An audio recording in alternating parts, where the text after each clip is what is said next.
Welcome to Wax Wednesday, everyone. I am your host, Darrick Ramos, and today we are coming to you from Sonido Del Valle here in Boyle Heights, California. We're about to sit down for an interview with store owner Rene Perez and manager Manuel Aguirre and discuss their work here at Sonido Del Valle. And afterwards, I'm gonna do some digging throughout the store, pick up some records, and take the vinyl that we find here to our guest producer, Bhrama Bull, who's gonna cook up a beat with it. So stay tuned because that's all coming up on today's episode of Wax Wednesday. Now play the theme.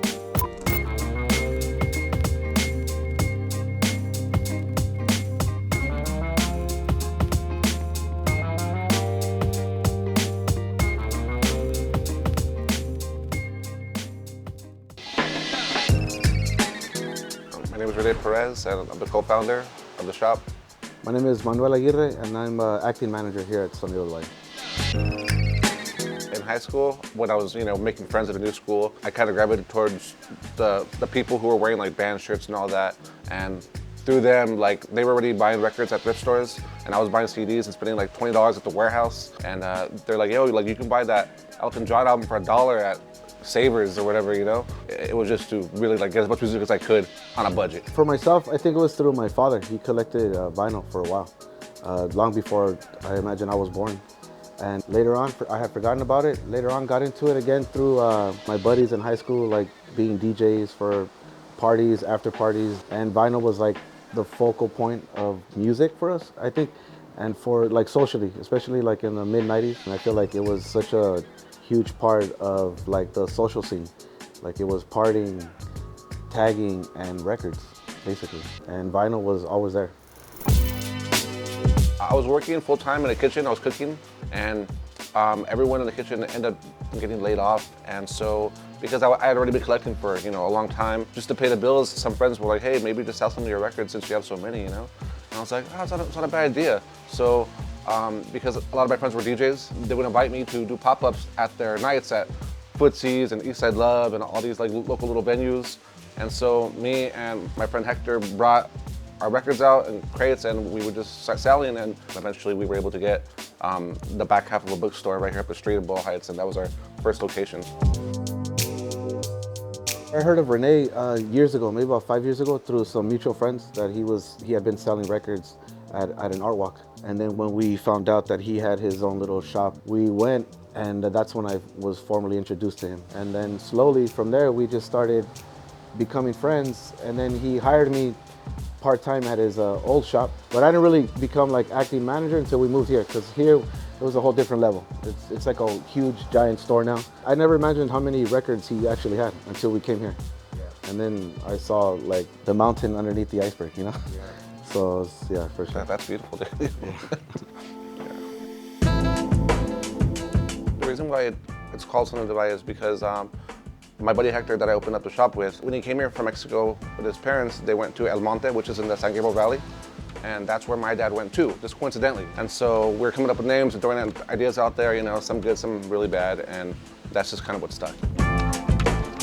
As someone who loves record stores and has been going to record stores since the 90s, even then there was always like two kinds of record stores, the ones that are really like polished up, kind of like, is it a record store, is it an Apple store, you don't know, And then there are shops where, yeah, maybe it's a little crazy, a little chaotic, but I mean, you get your hands dirty and you'll find something that you'll never find anywhere else. I've always liked really looking and finding something that I didn't know about. So that's what I try to model this shop after. He's created an environment for himself here where he's become a staple with all the records he's brought to like the Latin community.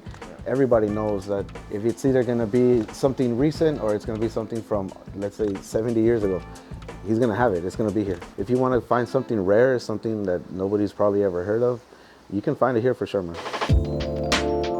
The whole business part of it is the most difficult part of it, because I don't feel like personally I'm a business person naturally, and it's mostly just been like learn as I go, self-taught. But the good part is, you get dibs on all the cool records that come in, you meet people who also like records like you do, and just being a part of the vinyl community and the collecting community is my favorite part, and that's the part I enjoy. I never thought I'd be in this position, so I try to take it in like as best as I can. I've never really managed anything, besides like, I've always been an employee somewhere else, so being in charge of something or managing something that has so much great potential is like, there's something to live up to. So we're hoping to ride it out as long as possible, you know, and there's a lot that we take from here, a lot, you know. And it's all because of these little things, you know, like it's so insane how we all come together and we have that one thing in common, is that black piece of vinyl. How many songs have I learned about, or artists I've learned about just from a sample, you know? And I'm like, where's that sample from? And oh, this is so-and-so, let me hear his music. And he has a whole discography of, you know, 50 albums that are dope or whatever, you know? So I think that's definitely how it's keeping music that may have been forgotten otherwise alive today, you know? I feel like the hip hop sampling DJ producer is still at the forefront of like the vinyl world. As far as like still getting your hands dirty and like digging through thousands of 50-cent records just to find that one beat, you know what I'm saying? So I feel like, yeah, for sure, y'all are very important, man. So right now our hours are 12 to 7 p.m. every day, and on most Fridays we'll stay open until at least 10 p.m. And usually in the summer until midnight, because, you know, more people come out. However, if you're on a crazy schedule and you want to come dig like before or after we close, DM us, and one of us could be here, you know? We'll work it out. Yeah, I'm down. Yeah.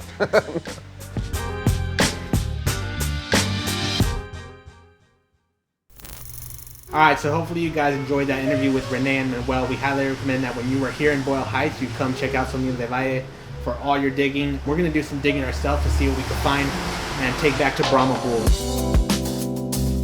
I think album covers in the past were just way more fire. I mean, check out this, for example, like, just a simple photo. The guy kind of looks like the bearded Jim Carrey, you know what I mean? But I think there's just something about them and the fact that their graphic design. I mean, if you look at a lot of Blue Note record covers, their album covers were insane. And what they were doing with the fonts and, you know, changing pictures from standard color to like pink monochromatic stuff. This is another fly looking cover. Don't mess with Mr. T. We got our picks here. When you guys are here in Boyle Heights, LA area in general, come down to Sonido Del Valle, hang out with Manuel, ask Manuel for his recommendations. He'll hook you up with some fire picks. We're definitely going to see what we have here and go and link up with Bhrama Bull. So we'll be back in just a minute.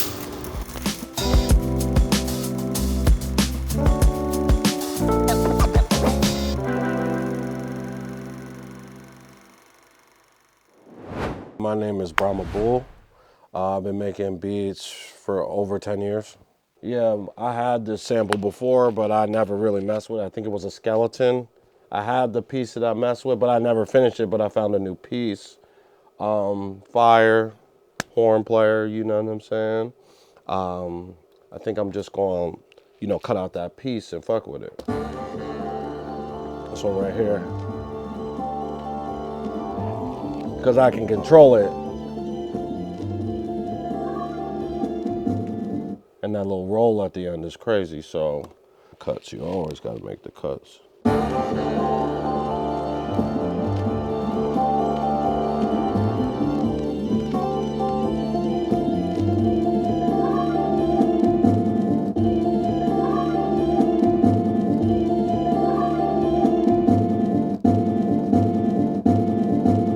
Okay, so usually I just, you know, that sound fire.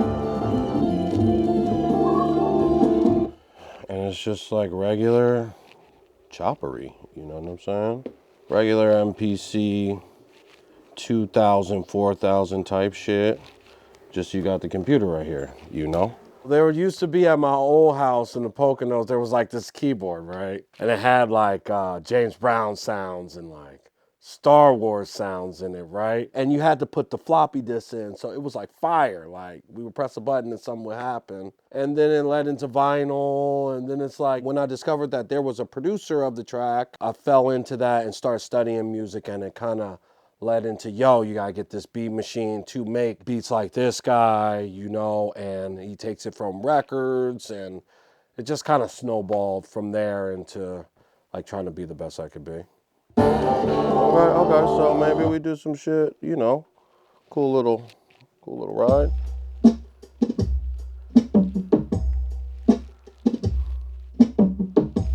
Yeah, that's all right.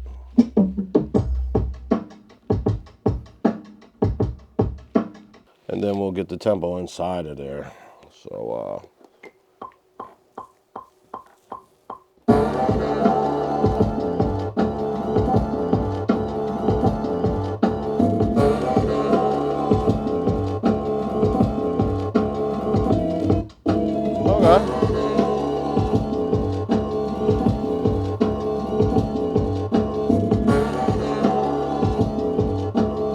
drums all right.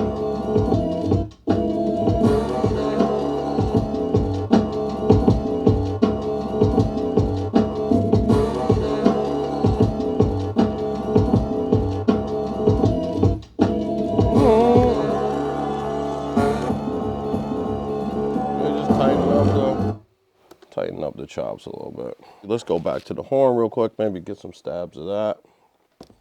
Had a stab.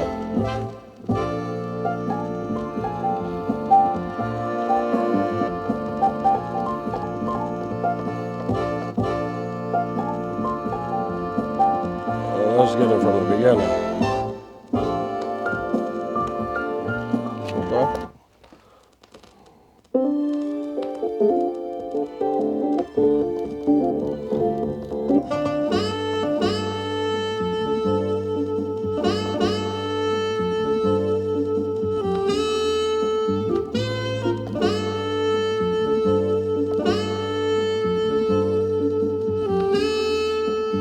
Okay, let's get one of those, just that.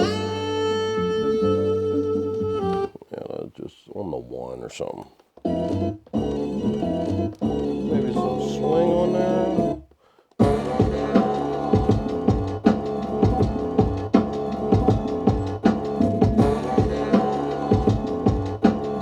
All right, that's a cool little ride. Let's open it up with something. Maybe that little,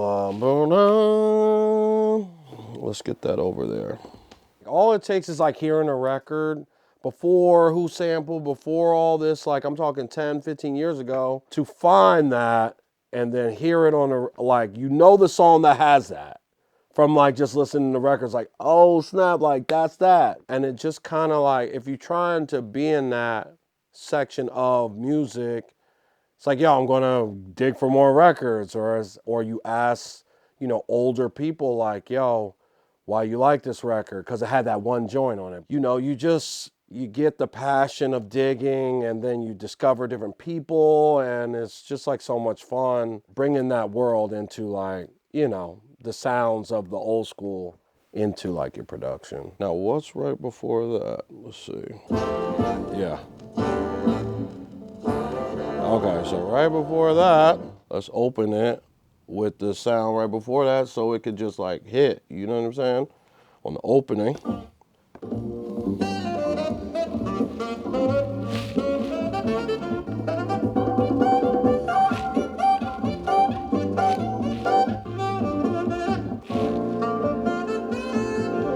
Or just, okay, yeah.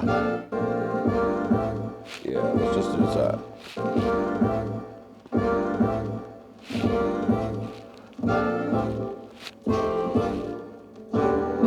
Okay, yeah, let's drag that. Put that in a group with the other shit so we can have an opening. Because I'm about to sauce up the sound in a second, so.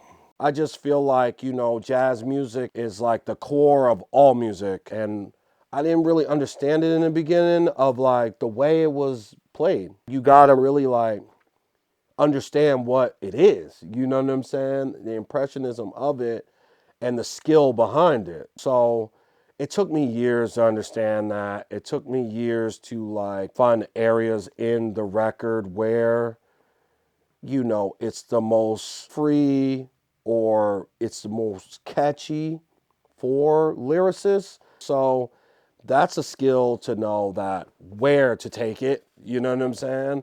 And what can be manipulated, but the overall respect for musicians and drums and the origin, that just gives you like a whole new mind state of how to create your own style of music.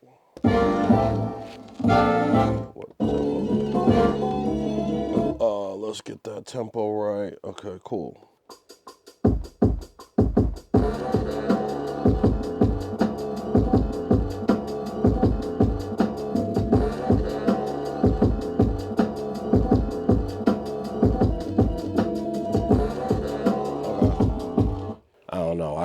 my shit got a knot.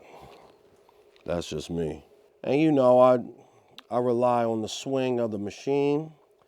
And I trust in computers. You know, they gonna give me that swing, you know, and just give it the sauce. Now there's something in here that makes the variation of the hi-hat, just like, so it's not the same. So I put that on the hi-hat, just so it's like saucy.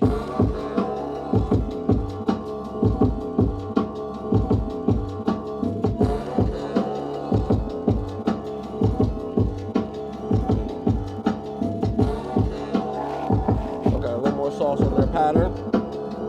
Open that up. And let's just make this a little higher. The tune of the drums, just tune it up a little bit. Now let's go with let's save that. Go with the sound of the sample, you know what I'm saying? That's just real important. Put some I like to get a little sound on it, you know what I'm saying? Make sure everything's sitting right. I use this like Q3. Sauce it up a little bit. Kind of take out the bass so I can make my own bass line. Yeah. And see how they work with the loop. I really like that though. That's starting to sound gangster, you know what I'm saying? Take out the lows of it, you know what I'm saying?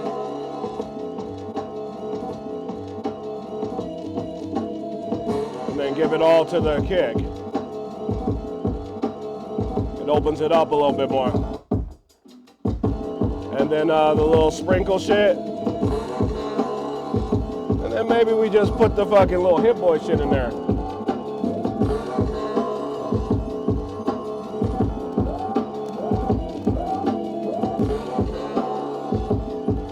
Like on the end. I just like that, like, yo, on that vinyl, you know, if you was to think to go back, like, and look into when they recorded it, you know what I'm saying? Like, there's a dude with bell bottoms, there's one guy, they smoking inside, you know what I'm saying? And you got that recorded right there, you know? So, and it can't be duplicated. Like, his hi-hat in there and his horn, you know what I'm saying? You can't duplicate that because it's on like old tape machines and all that. So it's instantly gonna give, like, we've been branded to get a feel off of that sound, you know? So if you want that same feel, you gotta get that record. And like, that whole thing is just, you can't do it again. Lightning in the Bottle is perfect because that ain't gonna happen again like that, you know? And when you catch like a drum loop, they're not gonna do it on time like that again. You know what I'm saying? Like, they must have had a good day. So, you know, that recording is that time on the wax. You just raise it up an octave. See, that's hitting the sub, so.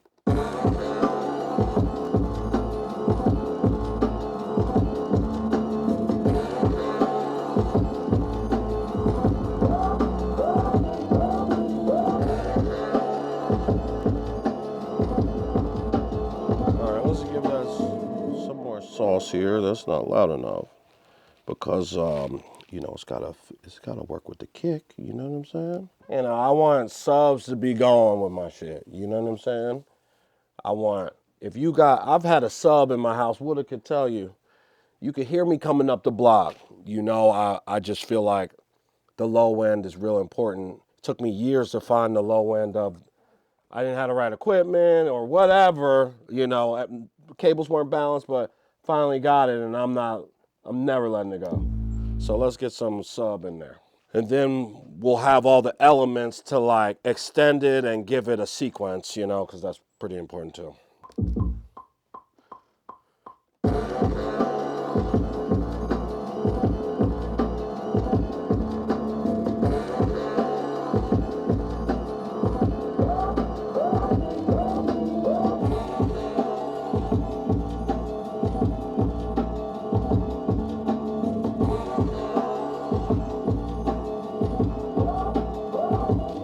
One more. I fuck with the sample you brought, yo. I'm doing it definitely different than I did it before. And then we'll do a little mix. I like that bass line. Let's cut cut it down a little bit so it's just all those, and do some mixing. I mean, I'm looking at the cover right here. He's in like a deuce and a quarter right here. Do you know?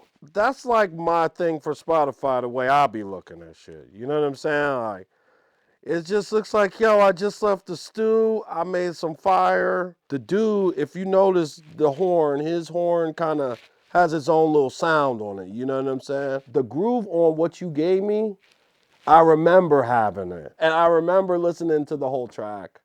And it just was like, yo, I'm gonna run with this one. The whole song is just like, you know, like, I don't know, you ride down the Broadway of any like New York or like Philadelphia Broad Street or something in the 70s, and you would kind of, it's like the soundtrack for that. You know, he's a G and all that, and I really liked the way the track felt. You know, it felt like Right Now. And he's nice with it. It was a fire sample, CTI Records. Now, do we need a quote for the beginning, like some gangster shit, Lucky Luciano quotes? You know what, I'm gonna get that what's it called joint right now. Ever since I was young, I always wanted to be a gangster. Who says that? Goodfellas, that's right, Goodfellas. As far back as I can remember, I always wanted to be a gangster. Yeah, I'll take that. All right, let's get this. Yo, this light going on and off is crazy though. It's adding drama. As far back as I can remember, I always wanted to be a gangster.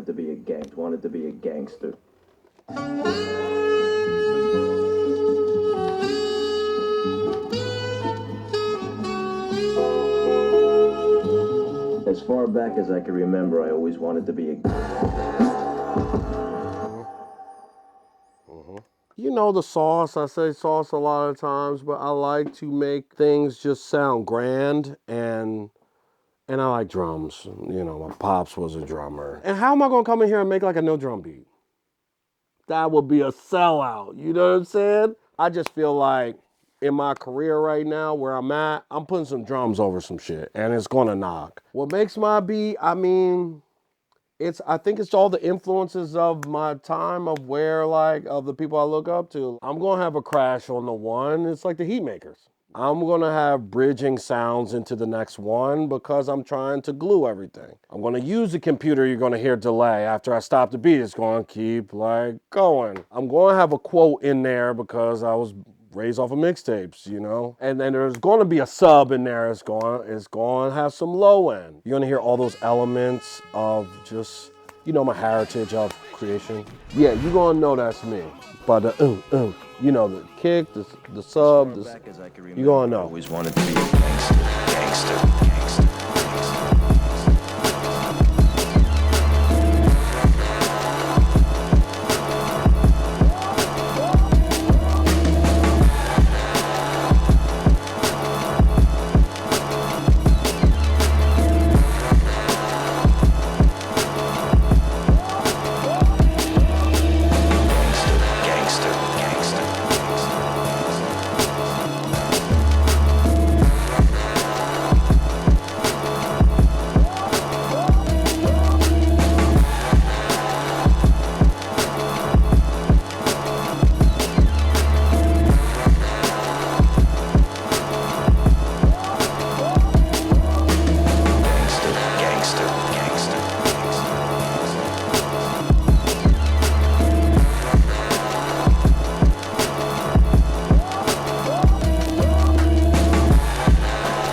As far back as I can remember, I always wanted to be a gangster.